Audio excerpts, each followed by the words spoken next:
Welcome back, everyone, to Aces 53 with Ed Parcaut and myself. And as you know, today is a Thursday, and we did promise you earlier in this week that we were going to have a guest, but unfortunately, our guest had a family issue, so they are not going to be here today. So you're stuck with Ed and I once again, Oh, but that's no, okay.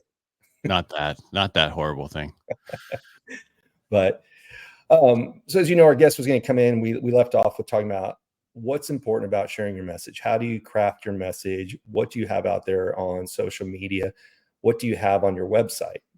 And so one of the things that several of the conferences I've been to lately is everybody knows, oh, ask ChatGPT all these questions, but it's what can you do with ChatGPT beyond that? So you can go out and, you only have so many characters for Instagram, social media, Instagram, Facebook, whatever. But you can say, this is what I want, make it fit those number of characters. So you have a consistent message across all of your platforms. And that's not a way that a lot of people think about it is, what can you use ChatGPT for on all your existing stuff? So I recently went through a website rebrand, and that's what I did is I took my old postings. I'm like, okay, make it more persuasive, make it easier to understand, trim it down, make it longer.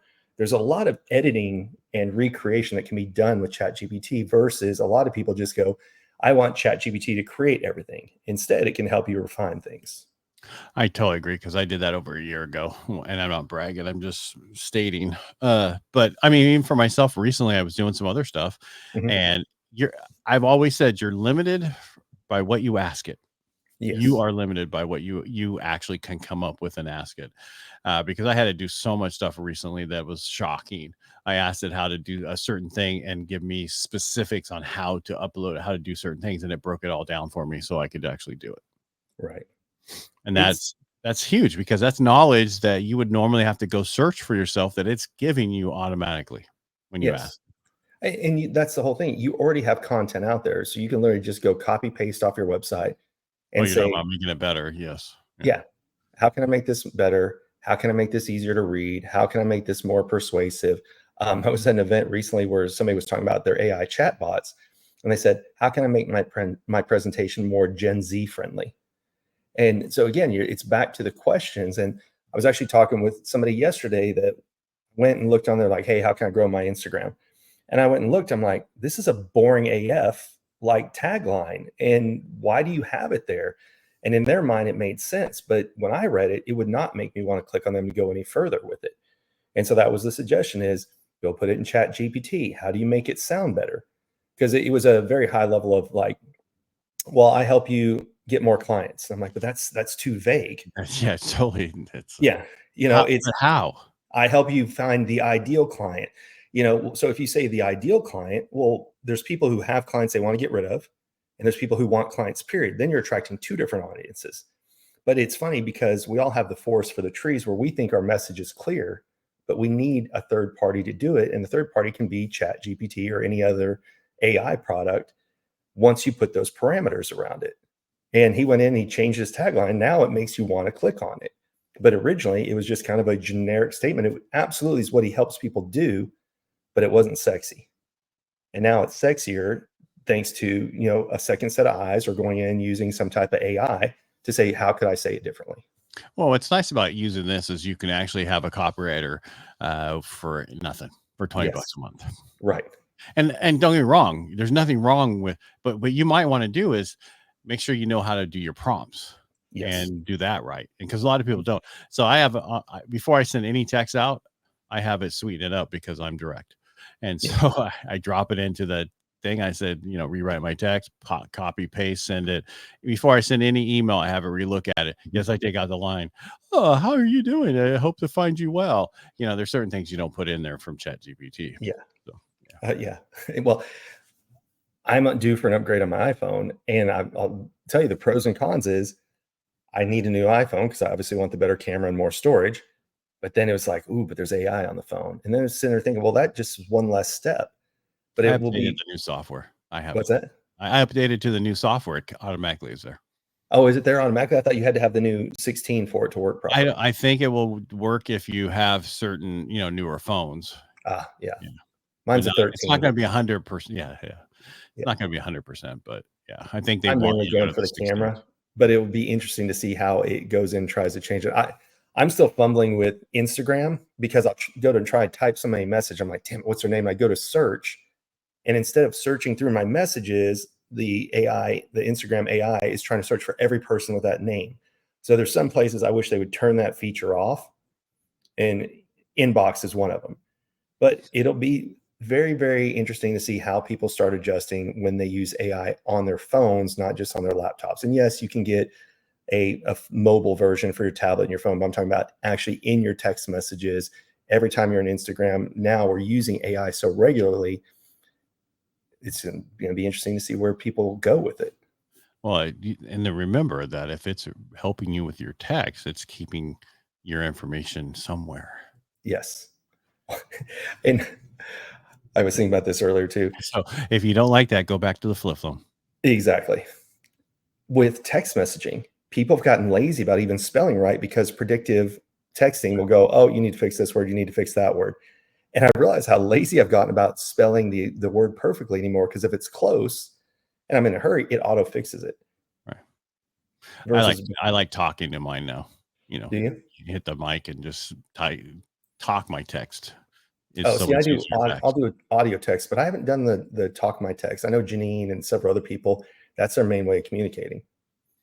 Yeah, I just talked, you know, because in the car sometimes I can't type, so I just hit the little microphone and just do it. And 9 times out of 10 it works, but that 10th time is horrible. This is true. Like the other day, somebody said they connected me with somebody else because I was doing over the edge where I went down the side of that building last weekend. Right. And they're like, if you know any of our stuff here with AI, my last name is always Parcaut or Parko or Barko. And the guy goes, Ed, and it was Barco, blah, blah, blah, blah. And I just said, oh, then she thought it was a new person. I go, no, I'm already on there. It's really Ed Parco. And I spelled it out. The problem is Jeremiah used talk to text and it used my name and didn't check it. I noticed, and again, it's human eyes. And this is why you have to double check and edit what's created by ChatGPT or any type of AI. So I was using Opus clips the other day, and I did it from a talk and had Brad Lee in it. Well, that's Brad space LEA, but AI doesn't know that. So it's like Bradley, BRADLEY. And so you have to go back and fix those things. And what was the other one that it corrected that made me laugh? I had one that was supposed to be Tom, and it did Tim. And I didn't catch it until after I posted it. I think I was trying to say verses, and it picked up like venomous or something. I'm like, okay, well, that's not right. And I didn't catch it till I was already done editing. And I'm like, I already have the B-roll in here. I don't want to go back because I do Opus clips first, and I add in B-roll with CapCut. And I didn't want to go back and fix Opus and reattach all the photos, so I went with venomous instead. And I'm like, hey, let's see if they catch it. You're like, I hope this gets viral because someone got venomous. You know exactly. You're trying to, and it's like, oh no, you just didn't do anything. Well, and there's a selfish side. Like I was actually working on an Opus clip right before we started today, and in there I said bullshit twice. But if you post that to Instagram, then that one can't monetize. And so now I know I'm going to go in, edit out that clip. Because you cussed? What's that? Because you cussed? Yep. Really? Yep. And so it'll flag you in your video, and it'll say this video can't be monetized. So I know for sure if you say shit, it will. Bullshit, I don't know, but I'll have to go back and look. But I've been going in now and either deleting out that one section or going into CapCut and making it go beep really loud, because what if that one goes viral? I still want to get paid on that one. So yeah, there's been a few. I'll have to go and look and see what it was, but it was always cuss words that previously said this video is not able to be monetized. Because last week on the radio, I was talking about something and it got really, and I guess I said bullshit. Yeah. And then my producer's like, dude, you can't cuss. I'm like, I cussed? Let's just say.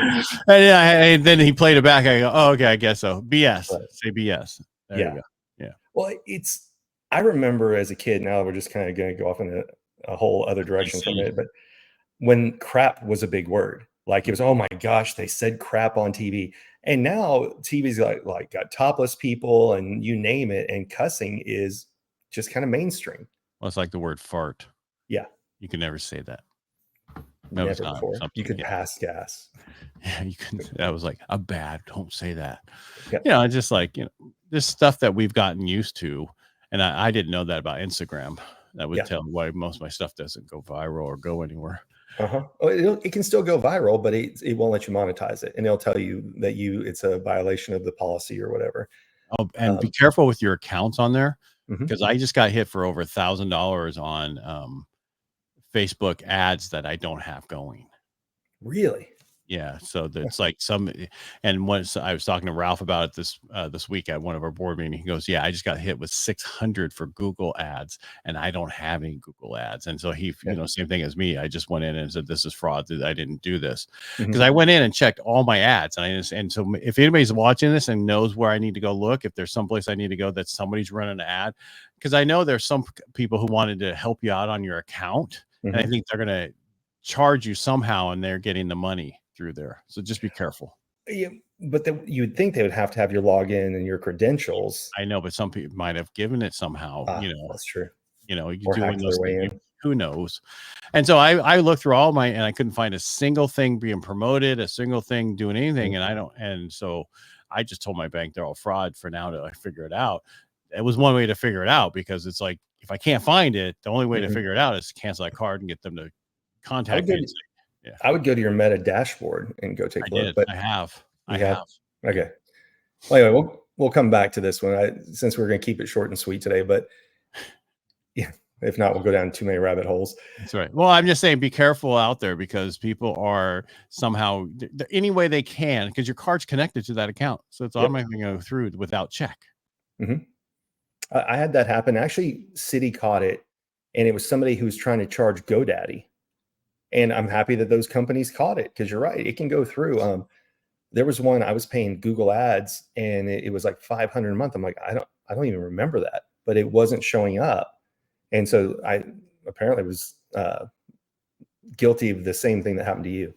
Yeah, well, I'm just saying, I'm trying to find it, and this was the easiest way for me to have somebody reach out and bitch about it, because your card doesn't go through. Well, that's why. Yeah. Well, yeah, and after a while, you need to change your card anyway, because it gets out there so much. Oh, that's I signed up for, originally it was, what was it originally? freecreditreport.com. Now it's been bought by several different ones, but we're not financial advisors. We're not attorneys. Go do your own research. But adding things in like Rocket. So I use Rocket, the app, and it'll tell you like what all subscriptions do you have. And the nice thing about it is it will let you unsubscribe through the Rocket app. But it's good to know you add all your credit cards to it, and then it'll ask you like every 3 months, do you want to review what's being billed to your card every month? And are you still using it? So there are ways to go out there that you can look even proactively before something like what you run across, and just go, am I paying for crap I don't use? Because we're all guilty of it.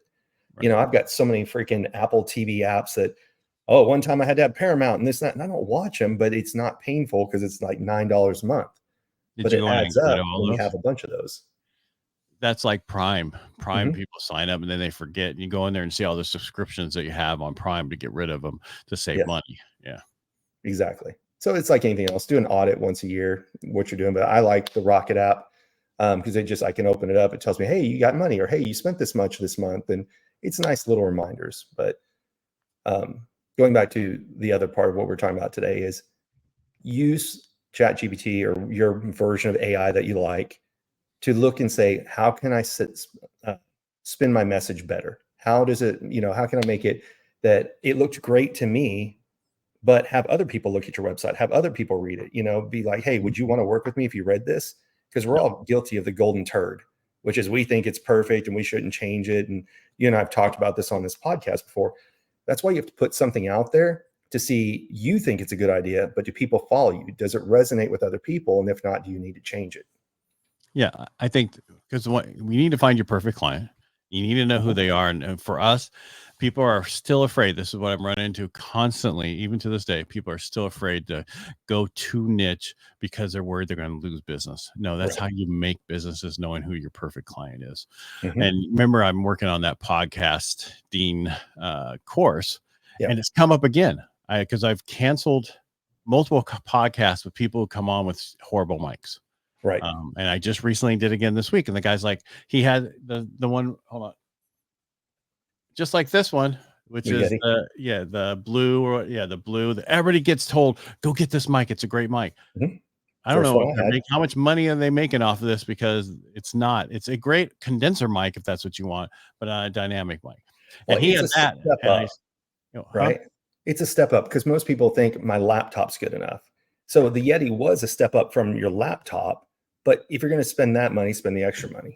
Right. And so I put together like equipment lists for my podcast course. Mhm. And this guy's like, well, what should I get? I go, well, he goes, I like your sound of your mic and blah, blah, blah. I said, I'll send you the list because I'm doing a Mhm. course. And he was like, all about, I'll take any help I want. And then it just dawned on me that he would be the perfect client for my podcast. Somebody who wants to get in, I mean, course, who Mhm. wants to get in and learn stuff, but learn it faster than what I learned it.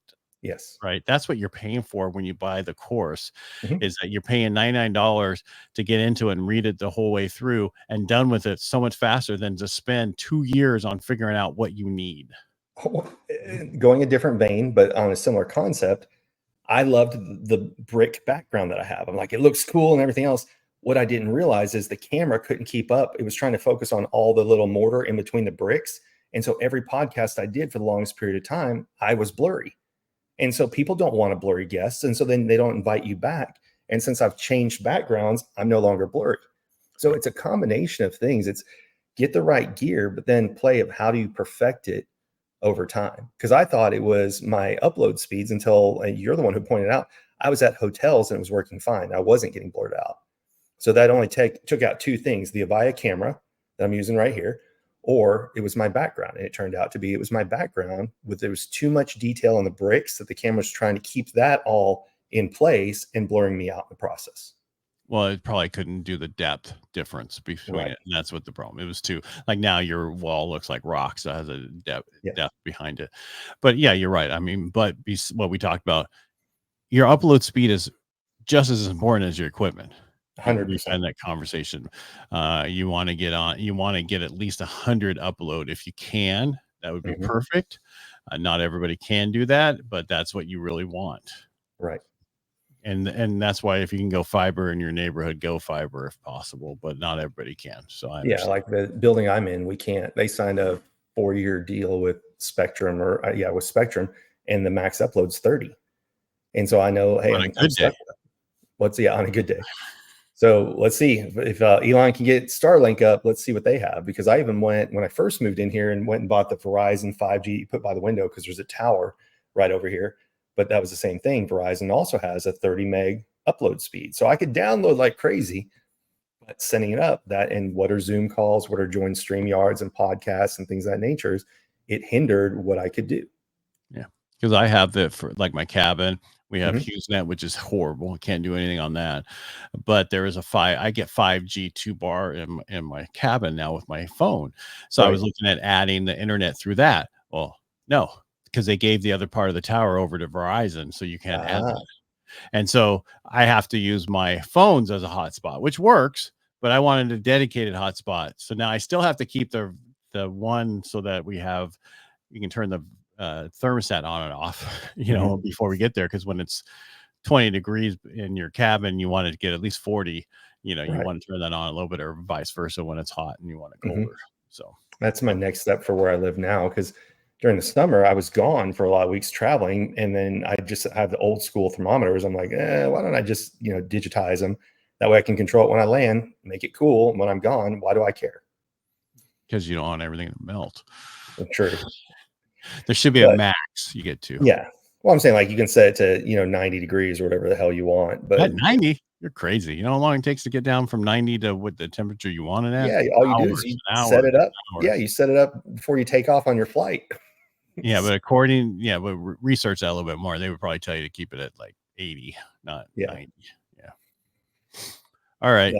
Let's call Yep. it a day. Yeah, call it a day. So just to recap, go look at your website, go look at all your social media profiles. What's the sentence that you have, and is it the best representation of you? And run it through ChatGPT, and then run it past some friends and family and say, hey, which of these do you like better? Because we're all guilty of the golden turd, which we just think what we thought of is amazing. It may not be what our ideal customer is looking for. So constantly go back and review, just like we were taught, go and Google yourself, and then go into Bing and all these other things to constantly see what's showing up. But are you updating? Yes, you're updating your headshots in LinkedIn, but are you updating your titles? Are you doing the same thing for Facebook, Instagram? So use AI to make it sound sexier is just a simple way to wrap it up. Yeah, I totally agree. But also now once you do that, you can tell it to talk different, different ways you want the same words to come out.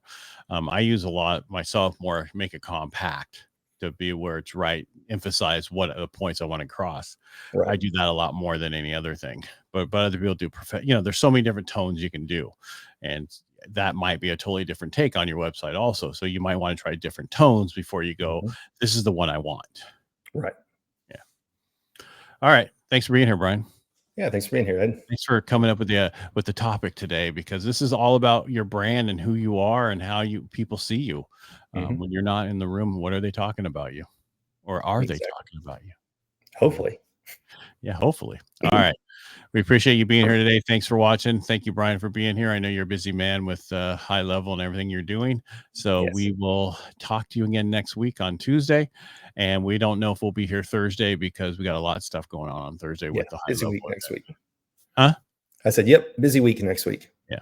So hopefully we'll be here. If not, maybe I'll just be here. I don't know yet. We'll know on Tuesday. All right, everybody, make it a great day, and we'll talk to you next week. Bye.